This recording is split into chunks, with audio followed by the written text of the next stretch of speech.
Hello and welcome to my garage, and this is my 2014 Ducati Multistrada 1200. I've owned this bike for just over a year now and I really love it. It looks good, sounds cool, goes like a rocket, and it's great for covering long distances. I've already made a few small modifications, like raising the screen and adding a Garmin Zumo sat-nav, but after 5,000 miles the time has come to do the much feared Ducati Desmo service.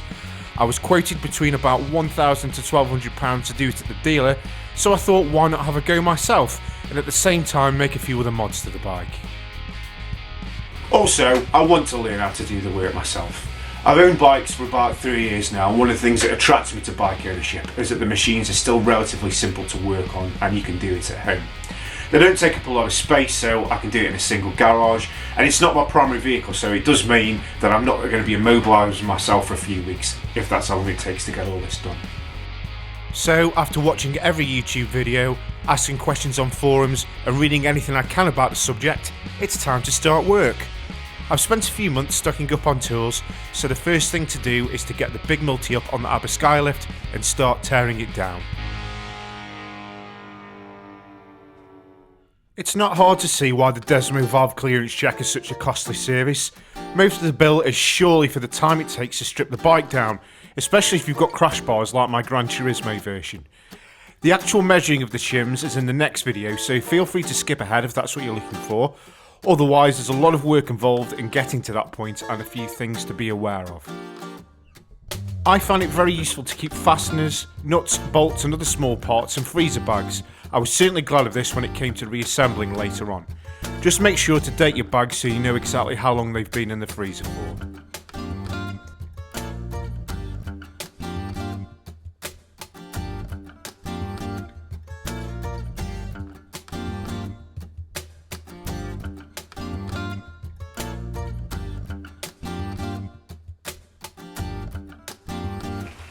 Well, it looks like I've hit the first problem of the job. I need to remove the seats so that I can get the rest of the tank cover off.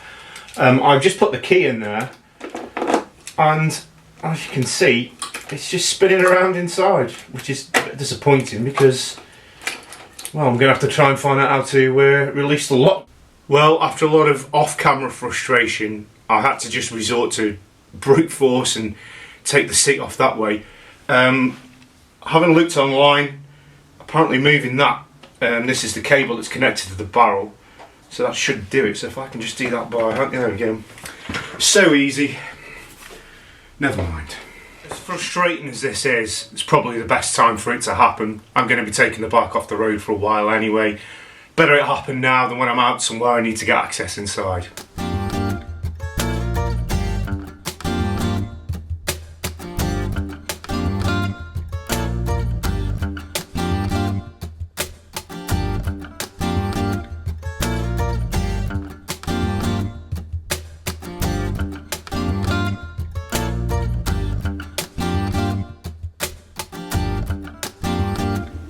Well, so far everything's been quite straightforward and most of the fairing panels have come off in a fairly obvious kind of way. It's just a matter of removing the fasteners and carefully moving things out of place. But now things are going to start getting a little bit more advanced. So there's a couple of resources that I'm using at this stage. One is the official workshop manual for the Ducati Multistrada, which I think is what Ducati produced themselves for their own workshops. I got mine on eBay, so they're not difficult to get hold of. But I also use this book, the Red Baron's Ultimate Desmo Manual, and this is written by Eduardo Cabrera Hoclan. I hope I pronounced that right. And the edition that I've got covers belt-driven camshaft L-twins from 1979 to 2017. And the good news is that my Multistrada is one of the last bikes that's covered in it. So I'll be following some of his instructions about how to get the fuel tank off, which is the next job. And with the potential for stray sparks around spilt fuel, seems like now is also a good time to remove the battery.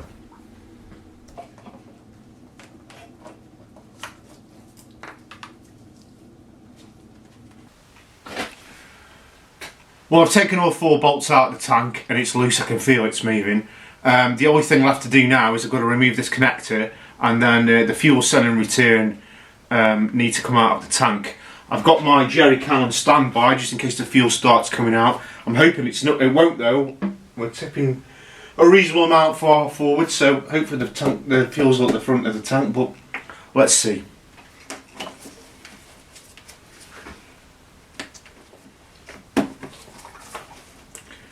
Yep, there it is. There it is.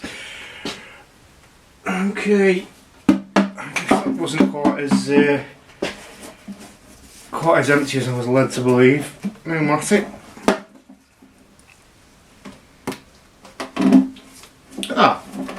Oh no, that's it then. Must have just been a little bit just at the edge. Yeah, oh there we go.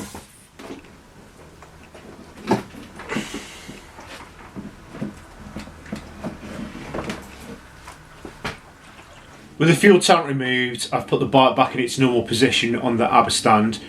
I want to drain off the oil next, so I will be removing these sump guards so that I can get at the plug.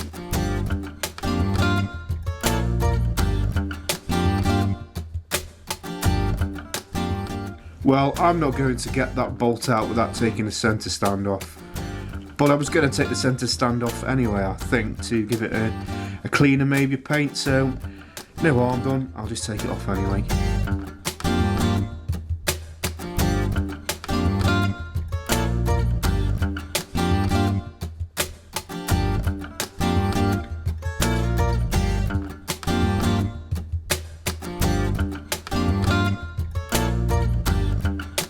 Well, some guards are removed and I've got access to the bottom of the engine, but having spoken to a friend of mine who's a bit more knowledgeable in these matters than I am, I've had a rethink about draining the oil. I don't think I need to take it out at the moment. I think I'll be able to do the valve clearance checks. From what I can see, I don't think the oil's going to fall all over the floor, which is kind of what I was worried about. So I think that we'll leave it in. It'll be easy to drain out once I've had a chance to warm the engine up after we've got it back up and running again. And otherwise it'd just be adding an extra bit of complication to what's already quite a complicated job. So having thought about it, yeah, like I said, don't think there's any need to remove it, so it's going to stay in. But I do need to remove this radiator so we can get better access to the horizontal cylinder. So I'm going to lower the bike down, drain all the coolant out, and then remove this radiator.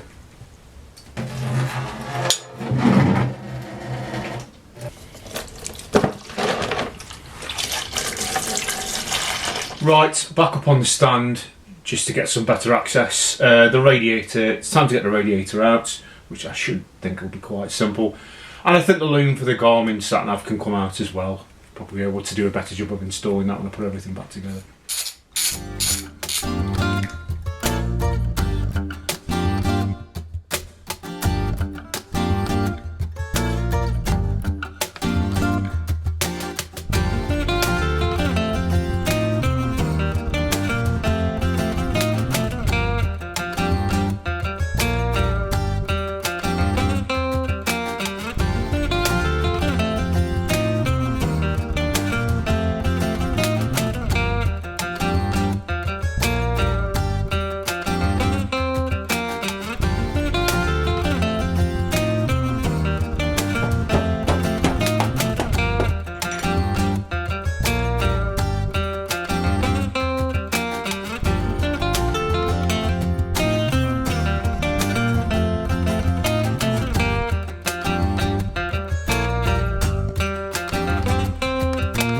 So that I can turn the engine over by hand, I'm going to need to remove all the spark plugs from the engine. This design was a twin spark engine, so as well as the two that you would normally find in the cylinders, we've also got one here and another one in there. Now I'll show you removing the three easy ones, but that is extremely difficult to remove from what I've heard of other people trying to take it out. And I won't be able to get a camera in there to show you anyway, so what I'm going to do is I will take the three out that are easy, and then when I've eventually got that fourth one out, which I expect to take quite a long time and to be quite difficult, I'll just show you how I do it.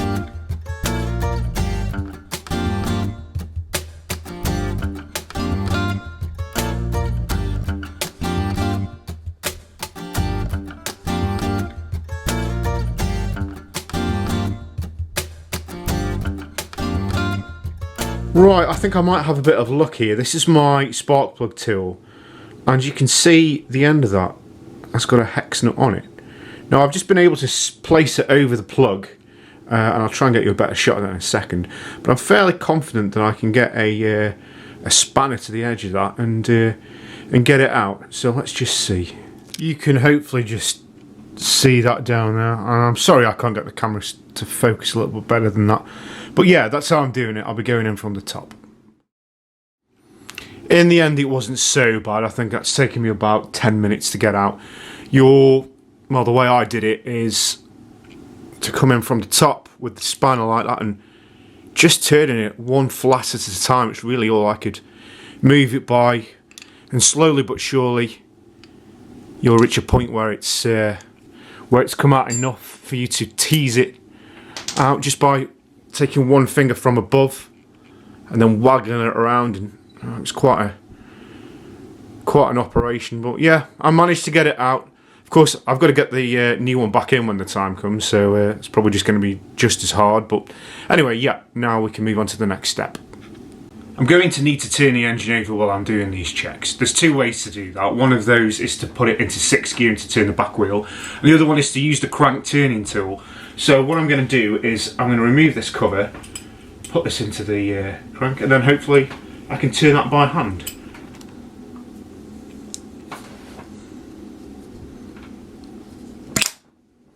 The tool's got a couple of notches which I can see line up with that there, so it just attaches in there, and then there's a bolt that screws in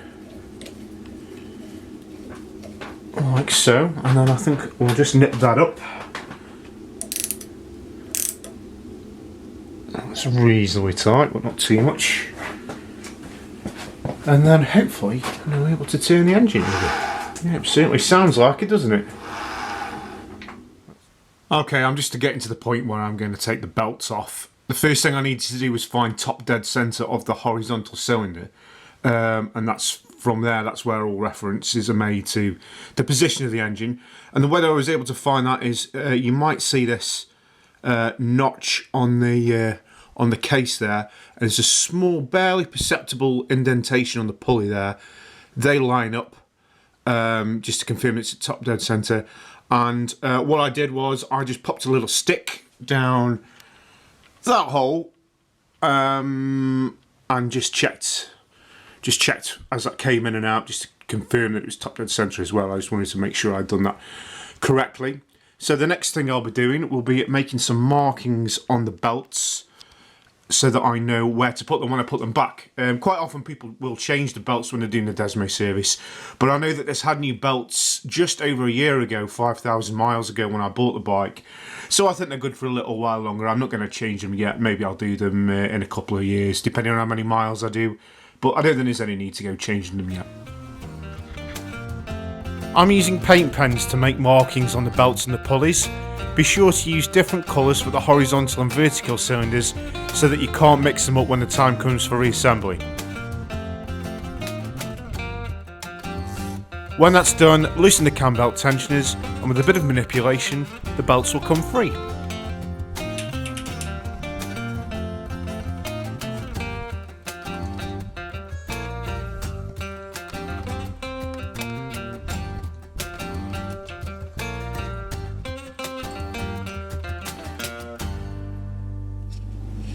There's the shims, you can see that, so that's what I'm going to be adjusting in the next part.